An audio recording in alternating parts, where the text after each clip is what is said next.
Pemerintah terus mendorong seluruh masyarakat untuk mengikuti program vaksinasi sebagai bagian dari upaya menekan penyebaran virus COVID-19. Di tengah serbuan program vaksinasi gratis, Senin kemarin rencananya Kimia Farma membuka layanan vaksinasi gotong royong berbayar bagi individu. Namun saat ini ditunda. Kami langsung bergabung dengan juru bicara vaksinasi COVID-19 Kementerian Kesehatan, yaitu Ibu Dr. Siti Nadia Tarmizi, dan Ketua Umum Pengurus Besar Ikatan Dokter Indonesia, Dr. Daeng M. Fakih. Selamat siang Ibu Dr. Siti Nadia dan Dr. Daeng Fakih. Salam sehat selalu. Selamat siang. Selamat siang, Mas Tommy. Baik, selamat siang sekali lagi dan langsung saya pertama-tama ke Ibu Dr. Siti Nadia. Sebelumnya Ibu sempat menyebutkan bahwa sasaran utama vaksinasi gotong royong individu ini adalah warga negara asing. Jadi siapa sebenarnya target vaksinasi gotong royong berbayar ini, Bu? Ya, jadi mungkin kami sampaikan sekali lagi ya bahwa prinsipnya vaksinasi gotong royong individu ini adalah sebagai salah satu opsi ya untuk kita mempercepat dan lebih memudahkan masyarakat untuk mengakses layanan vaksinasi. Nah, vaksinasi ini yang kita sebut sebagai vaksinasi gotong royong individu, sifatnya ini tidak wajib ya, dan juga tidak menghilangkan hak daripada masyarakat untuk mendapatkan vaksinasi program pemerintah. Jadi kalau kita berbicara mengenai siapa saja sasaran untuk vaksinasi gotong royong ini, kalau kita lihat bahwa vaksinasi gotong royong ini bisa terbuka untuk seluruh masyarakat ya, artinya siapapun juga, artinya warga negara Indonesia maupun juga tadi bisa juga diakses oleh warga negara asing. Baik, Ya, Ibu, jadi berarti ini dilakukan secara paralel dan tidak mengurangi jatah vaksin gratis yang telah dilakukan selama ini, betul Bu ya? Baik, kalau betul. melihat dari sisi vaksin gotong royong yang ditunda ini sebenarnya kapan akan dirilis ke publik rencananya? Kalau terkait teknis pelaksanaannya, ini kami tidak ketahui secara pasti ya, karena seperti kita ketahui bahwa pada prinsipnya Kementerian Kesehatan ini fokus pada upaya pelaksanaan vaksinasi program pemerintah, dan tentunya untuk pelaksanaan vaksinasi gotong royong ini nanti akan lebih banyak di-lead oleh Kementerian BUMN bersama dengan juga Bio Farma dan Kimia Farma. Tentunya Kimia Farma yang akan lebih paham ya kapan kemudian akan dilakukan pelaksanaan pastinya daripada vaksinasi gotong royong yang ditujukan baik kepada warga negara Indonesia ataupun juga warga negara asing yang memang membutuhkan pada kriteria-kriteria tertentu.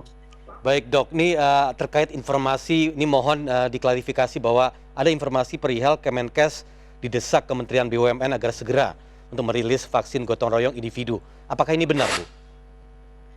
Ya, jadi sebenarnya kita tahu bahwa adanya vaksinasi gotong royong yang sifatnya individu ini adalah seiring ya dengan meningkatnya kasus yang cukup tinggi saat ini, dan tentunya kami mendengar juga berbagai masukan daripada masyarakat ya terkait usulan untuk kemudian mempermudah akses pelayanan vaksinasi ini. Tetapi kalau terkait hal tersebut, tentunya kita ketahui bahwa pembahasan mengenai percepatan pelaksanaan vaksinasi ini, termasuk juga percepatan vaksinasi gotong royong, ini dibahas di dalam rapat pada waktu rapat di Komite Penanganan COVID dan Pemulihan Ekonomi Nasional. Jadi rapatnya ini bermula di pembahasannya di rapat KPCPEN, yang kemudian beberapa hal yang disepakati adalah perluasan sasaran untuk vaksinasi gotong royong yang diikuti langsung oleh kemudian individu, yang kemudian selanjutnya kami Kementerian Kesehatan melakukan diskusi lebih lanjut ya, termasuk menyiapkan perubahan terhadap Permenkes yang sudah ada sebelumnya, dari Permenkes 10 tahun 2021, kemudian ada Permenkes 18 2021, dan terakhir adalah Permenkes 19 2021. Nah, hasil keputusan di rapat KPCPEN ini juga kemudian dibawa kepada rapat kabinet terbatas yang juga melibatkan berbagai kementerian dan lembaga. Yang selanjutnya juga setelah diputuskan di dalam ratas kabinet tersebut, kita lakukan tentunya harmonisasi ya terkait peraturan Permenkes ini yang juga sama melibatkan berbagai kementerian dan lembaga. Jadi ini bukan tidak benar ya kalau kemudian ini mendapat desakan dari Kementerian BUMN, tetapi memang ini adalah kesepakatan dan juga kami ini berdasarkan masukan dari berbagai kementerian dan lembaga lainnya. Baik, jadi untuk bisa dipastikan proses pengambilan keputusan vaksin gotong royong ini seperti apa, Bu ya? Sebelum saya beralih ke Dr. Daeng. Iya, jadi yang pertama pastinya adalah percepatan dari vaksinasi gotong royong yang kemudian menampung usulan-usulan untuk mempermudah akses masyarakat ya, terutama mungkin masyarakat yang pada saat ini sulit untuk mendapatkan akses tersebut, seperti contohnya WNA yang memang sudah lama bekerja dan tinggal di Indonesia, juga kemudian mahasiswa-mahasiswa, para peneliti-peneliti asing yang mungkin sudah berkolaborasi lama dengan berbagai perguruan tinggi. Nah, tentunya hal-hal ini disikapi dengan perluasan dari vaksinasi gotong royong yang kemudian ditujukan pada individu. Dan ini sudah disetujui melalui mekanisme di rapat yang diambil keputusannya oleh melalui rapat KPCPEN, yang artinya semua kementerian dan lembaga yang terlibat dalam pelaksanaan vaksinasi ini menyetujui dan sepakat untuk pelaksanaan kegiatan tersebut. Dan bahkan kemudian diikuti dengan rapat di ratas kabinet yang juga kemudian dipastikan lagi bahwa pelaksanaannya ini sudah mendapatkan tentunya persetujuan dari kementerian dan lembaga lainnya. Baik, terima kasih atas penjelasannya Bu Dr. Siti Nadia, dan kita langsung sekarang ke Dr. Daeng M. Fakih.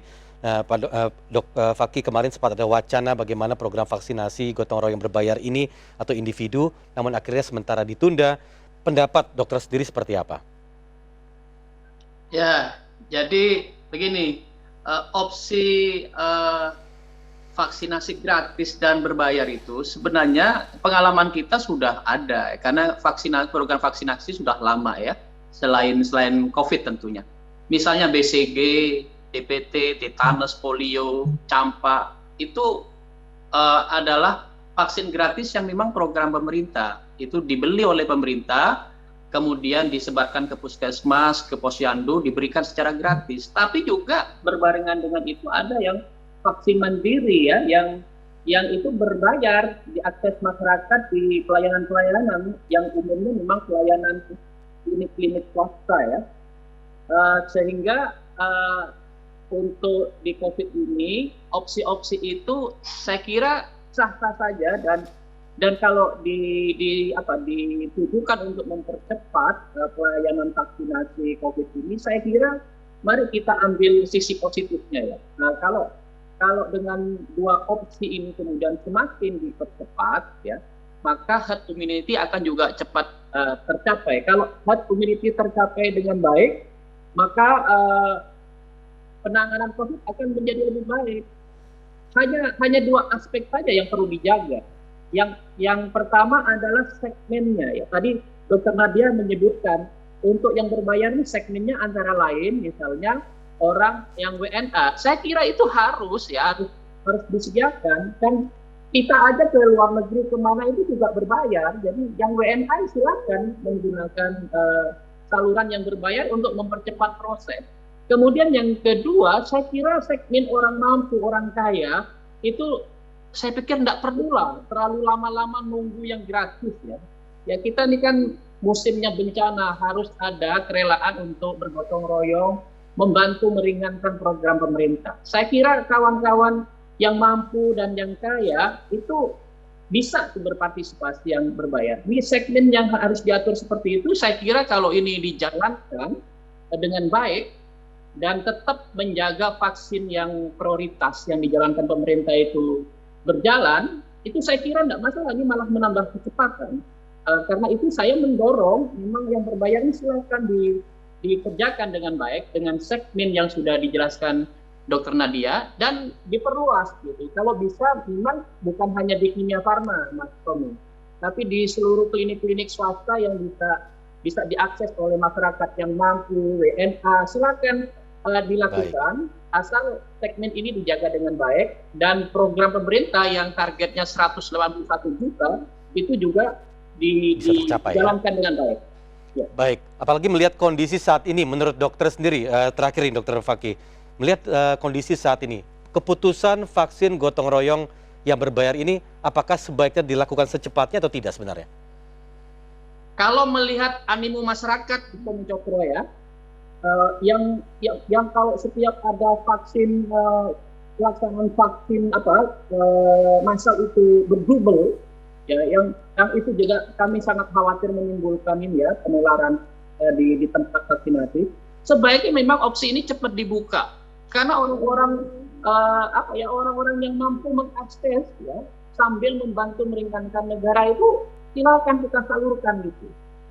Di program pemerintah ini kan sudah ada target-targetnya ya, segmen-segmennya. Misalnya yang prioritas itu kan nakes, kemudian pelayan publik, ya, TNI Polri.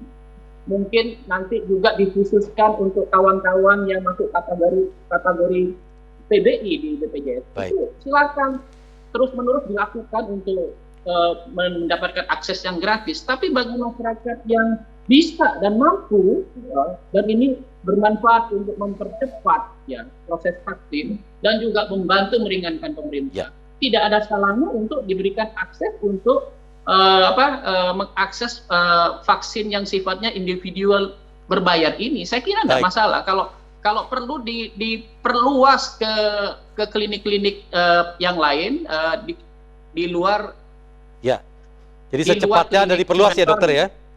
Baik, terima kasih sekali lagi. Mohon maaf waktunya sudah habis.